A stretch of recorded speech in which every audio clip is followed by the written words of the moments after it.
First Mama's eyes, then Jack's, had shut the window on their souls. Now she thought how there had really been no spirit left in their empty blue stare. Eyes so alike in life, identical in death. This closing was a thing she'd also seen the women do, and although she probably couldn't explain it, she now knew the reason. But she hadn't expected how small and light Jack's body had become. She was accustomed to the weight of him in games of piggyback and when she'd swung him around in circles. In death, his slack form within her arms was inert as a bag of flour. Mama seemed to have shrunk and was curled into a fetal pose, which Addie had to straighten some before she stiffened, in preparation for the box she'd need to fit in. Addie had carried her fragile form, wrapped in a clean sheet, with a strength she hadn't known she could summon.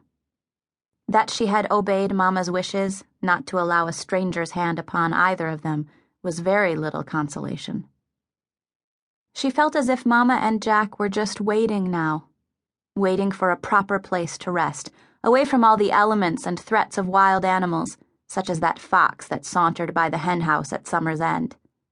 Mama'd shot at it to scare it off.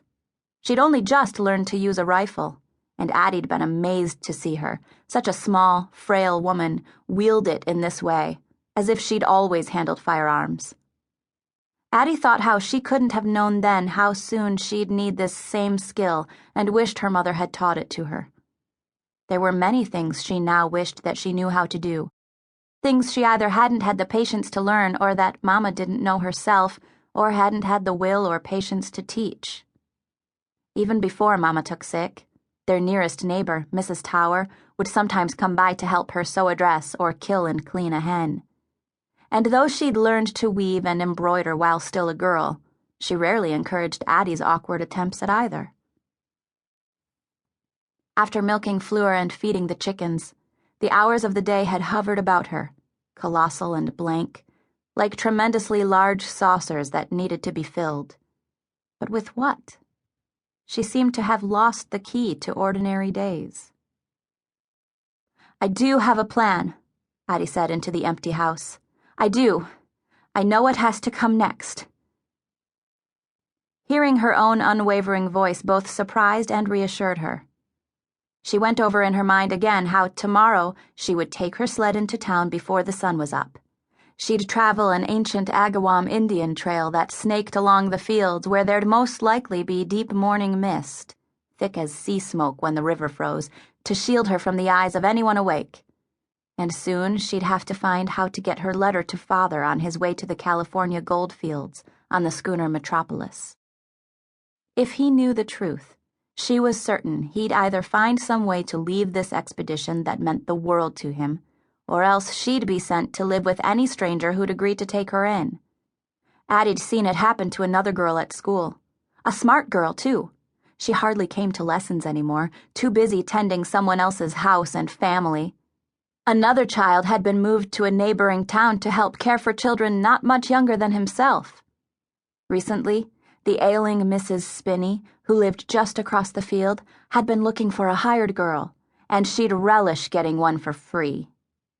Addie felt downright revulsion at the thought of tending that lady of many complaints and her bossy husband, passed out most evenings from the effects of his own corn liquor. Hadn't Mama, time and again, warned about the interference of strangers until Addie had an outright fear of even those who happened by just to be neighborly? "Go up into the loft, Addie," Mama would say before she'd open the door even a crack, or "run out the back and tend to the chickens." Mama had even resisted sending Addie to school.